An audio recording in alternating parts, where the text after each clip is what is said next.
네, 반갑습니다. 주식닥터입니다. 자, 제넥신 짧게 살펴볼 텐데 최근에 차트 캔들 모양이 윗꼬리 달고 내려오기를 반복하고 있죠.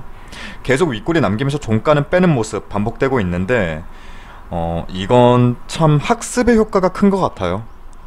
첫 번째, 언제든 손실 감소하고 탈출이 목표인 개인 물량들도 위로 첩첩 산중이고요.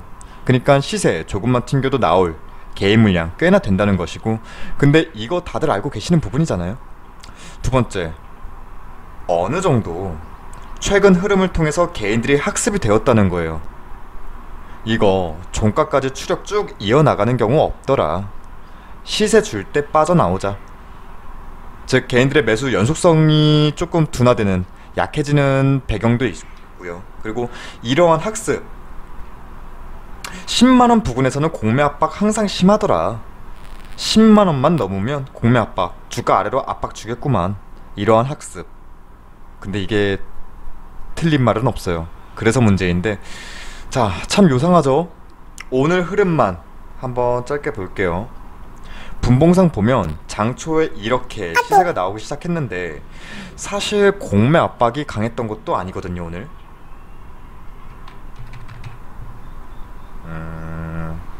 다만 참 학습이라는 게 무섭기도 하지만 참 이렇게 학습화 시키는 것도 무서워요. 10만, 오늘 뭐 공매 매매 비중 3.96%, 4%가 채 안 됐어요. 우리가 이전에도 계속 공매도에 대한 부분도 체크를 해봤지만 10만원 부근에서는 참 제넥신 주가를 상방을 제어하는 공매 압박이 있을 것이다, 이렇게 말씀드렸잖아요. 금일도 오늘도 공매도 평균가는 99,829원, 즉 10만원 라인에서 공매 물량 나온 건데 그 물량이 상대적으로 크다고 볼 수는 없거든요. 개인들 스스로 이전의 학습에 대한 결과로 흐름 꺾인다 싶으니 개인들이 스스로 이때 이탈한 거예요.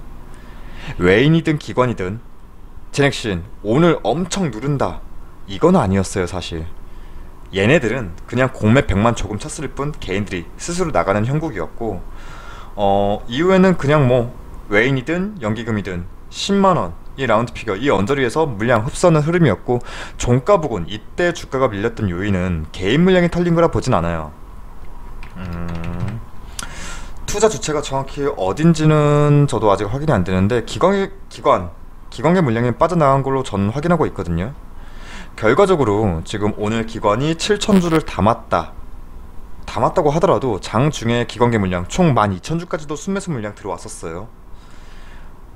이게 오후장까지도 흐름 유지되다가 종가상 결국 7,000주로 순매수 유입 마감, 결국 기관계 투자 주체 중 어디선가는 물량 이탈했다고 봐야겠고, 그 물량이 종가 부근 이렇게 흐름을 꺾었구나, 이렇게 유추해 볼 수 있겠죠. 개인 물량이 이탈했다고는 보진 않아요. 다만 금일 수급상 조금 아쉬웠던 부분은 진원생명과학이든 셀리드든 개별적인 이슈 모멘텀은 제각각이겠지만 얘네들은 기관의 매수 연속성이 강했던 것에 반해서 제넥신은 기관계 자금 유입 흐름이 상대적으로 강하지가 않았다, 이게 아쉬웠던 거죠. 즉 오늘 수급 동향을 짧게 정리해보면 사실 외인이든 기관이든 딱히 제넥신 주가를 흔든 주체는 아니에요. 없었어요. 아니었는데 개인이 이전의 패턴에 학습화 되었는지 뭔지 모르겠지만 10만원 라인 상회했을 때는 매도 심리가 매우 강하구나, 이걸 확인할 수가 있었고요. 공매도 압박이 없었던 건 아니지만 딱히 찍어 누르려는 공매 세력의 압박은 아니었다, 이렇게 정리하면서 오늘 외인의 매수 자금이 대차거래 상환 자금으로 보이기도 하지만 이 매수 자금이 대차 상환 자금으로 확인할 수도 있겠지만 우린 알아야죠. 현재 쌓여진 대차 잔고 수량 대비 이 정도 물량은 사실 상환했다? 긍정적이다? 이렇게 보기도 조금 민망한 수준의 물량이다. 즉 공매 세력은 오늘 그냥 제넥신 두고 봤다, 이 정도로 정리해보면 좋을 것 같아요. 자, 그리고 오늘은 저번주에 한국의학바이오 기자협회에서 우정원 제넥신 대표이사가 발표를 했었죠. 이때 내용 핵심만 요약하고 이에 따른 의견 풀어보려고 하는데 뭔가 기대감도 많이 가지셨을 듯 해요. 자, 영상 보신 분들도 많으실 거예요. 우정원 대표이사가 참 많은 이야기를 했죠. 주요 내용만 짚어본다면 뭐 자지구레한 내용 다 빼고, 자, 현재 제넥신이 개발 중인 네이키드 DNA 방식은 부작용을 일으키는 이물질이 없는, 그러니까 순수하게 DNA만 전달하는 방식이라 부작용에 대한 우려가 없다. 즉 지금 전세계적으로 백신에 대한 부작용이 이슈화 되고 있는데 우리는 그러한 부분에서는 경쟁력이 있다. 자, 여기서 말하는 네이키드 DNA가 뭐지 싶으신 분들도 있으실 텐데, 쉽게 말해서 어떤 단백질도 붙어있지 않은 상태라 보시면 돼요. 자, 부작용이 없다. 그리고 중화항체가 많이 나오나 적게 나오나 코로나 중증으로 가는 확률은 비슷한데, 핵심은 T세포 면역이 잘 유도가 되면 코로나 중증으로 가는 확률이 훨씬 줄어들더라. 그래서 코로나19에서 T세포 면역이 T셀 면역 반응도가 매우 중요한 역할을 한다. 그리고 화이자 백신의 효능성이 높은 이유도 이 T세포 면역 반응이 잘 유도되는 백신의 기술 때문이라고 우리들은 판단하고 있다. 자, 영국에서의 결과를 보더라도 중화항체가 전혀 없어도 T세포 면역이 일정 수준 유도되면 단 한 명도 코로나19에 감염되지 않았다. 이렇게 또 체크를 했고요. 그리고 면역 지속성 면에서도 항체는 4개월에서 6개월까지만 지속되는 반면에 백신 접종을 그래서 매년 정기적으로 받아야 하지만 T세포 면역은 그 이상 지속돼서 뭐 말로는 최대 6년까지라고 해요. 해서 면역의 지속성 측면에서도 훨씬 유리하다. 이러한 상황이 된다면 가격 경쟁력 측면에서도 유리하다. 이렇게 얘기를 했고요.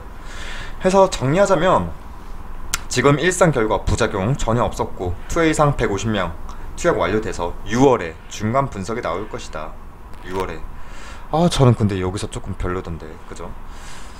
인도네시아에서는 5,000명 대상 임상 계약이 그쪽 윤리사무국에 승인 완료가 되었고 현재 IND 승인 또한 조만간 날 예정이다. 추가적으로 뭐 터키나 아르헨티나나 뭐 이외에 다른 뭐 세네 개 국가에서 적극적으로 임상을 추진 중이다. 자, 여기까지 말만 들어서는 뭔가 기대감을 갖게 되죠. 좋아요. 내용만 들어서는 다 좋아요. 근데 또 한편으로 생각하면 이 내용들 사실 새롭다고 느낀 건 없어요. 사실 이미 3월 26일 날 윤진원 전무의 발표 내용에서 나왔던 중첩되는 내용들이 많았고 이외에 타국에서의 임상 계획권도 이미 언론 보도들을 통해서 많이 알려진 내용들이었거든요. 사실 큰 방향을 일으킬 만한 이슈성 재료부는 저는 보이진 않았다. 이렇게 보고 있고, 하지만 윤진원 전무 발표 때와 마찬가지로 포장할 요소들은 나쁘지 않다고 보거든요. 여전히 T세포 면역 결과도 기대 이상으로 좋게 나왔다. 항체값이랑 결합하면 코로나 변이 바이러스 포함한 코로나19 바이러스 자체에 대해 높은 효능성이 기대된다. 특히나 네이키드 DNA 방식이라 부작용이 적은 안전한 백신이다. 안전한, 이게 포인트겠죠 여기서는. 자, 이렇게 포장할 요소들을 내놓았어요. 이걸 어떻게 포장하느냐가 중요한 건데, 아니 이쯤 되면 이렇게까지 얘기를 했으면 주가의 반응이 크게 와야 되는 거 아니야? 이렇게 생각이 들 법하죠. 근데 솔직히 저라도 논문 결과 발표를 확인하기 전까지는, 그리고 얘네가 말하는 정말 뭐 인도네시아 IND 신청 등의 무언가 실제적인 결과치로 내가 눈으로 실제로 보여지지 않는다면 섣불리 제작신의 매매 관점 건드리기는 어렵다고 보거든요. 저도 그래요. 지금 개인들의 투심을 자극하려면 그 전에 이제는 실제적인 뭔가를 보여줘야 하는 상황이거든요. 지금 나오라는 결과는 안 내놓고 계속 이렇게 구두로만 말로만 이야기들이 나오는데, 이게 만약 작년이었으면 제가 볼 땐 먹혀요. 주가 분명 크게 반응했을 거라 봐요. 근데 지금은 아니죠. 이렇게 윤진원 전무가 3월달에 발표하고 우정원 대표이사가 저번주에 뭐 얘기하고 이렇게 발언들 나오는 자체가 한편으로는 투자자 입장에서 얘네 왜 계속 말만 하냐, 나오라는 결과는 언제 나오냐, 논문으로 내겠다며 그냥 내놓으면 되지, 이렇게 생각이 들 법도 하거든요. 근데 제넥신 그만큼 이 회사가 주주들의 신뢰를 잃은 것도 맞아요. 뭐 얼마나 논문 내용을 알차게 써놓았는지는 모르겠지만 중요한 건 이 시점에서는 이제 실제적인 결과물이 오픈되어야 한다는 겁니다. 계속 말씀드리는 게 매번 반복이에요. 그래서 저도 참 따분하고 지겨운데, 어찌되었든 실제적인 뭔가, 그 뭔가로 한다면 1차적으로 지금 논문 결과고요. 그래야 주가는 위든 아래든 방향성 분명히 잡고 움직일 거라 봅니다. 그리고 일단 국내에서의 임상 일상 결과를 바탕으로 인도네시아든 어디든 그 데이터를 바탕으로 IND 신청의 승인이 나든 말든 일단 본국에서의 우리나라에서의 임상 1상 결과가 기저 초안이 기준이 될 것이라 본다면 GX19N 임상 결과 1상은 저는 나름 중요한 의미를 갖는 부분이라 생각을 해요. 그래서 여전히 기다리고 있는 거고요. 근데 지금 아까도 잠깐 얘기했지만 2A상 중간 결과를 6월에 발표한다? 근데 만약에 진짜 만약에 그래서 GX19N 임상 결과 1상 포함해서 6월로 1상 결과도 같이 뭉쳐서 한다? 만약 이 얘기 나오면 이건 진짜 아니거든요. 제발 그럴 일 없길 바라겠고, 지금 계속 뭔가 연기는 나고 있는 듯한데 뭐 의견은 항상 같습니다. 이젠 제발 뚜껑 좀 열었으면 좋겠네요. 이거 뜸들이다가 된밥 되겠어요 진짜. 그죠? 자, 임상일상 논문 발표 계속 기다립니다. 뭐가 되었든 시장이 어떻게 반응하는지가 제일 중요한 거죠 뭐. 이상으로 제넥신 짧게 살펴봤습니다. 그리고 저희 무료 추천 종목이 궁금하신 분들은 포털 사이트 다음에서 저희 주식닥터를 검색해 주셔서 이렇게 저희 홈페이지 들어오시게 된다면 여기 상단에 깜빡거리고 있는 실시간 댓글 리딩 이 게시판을 통해서 매일 아침마다 저희가 무료 추천 종목 안내 도와드리고 있습니다.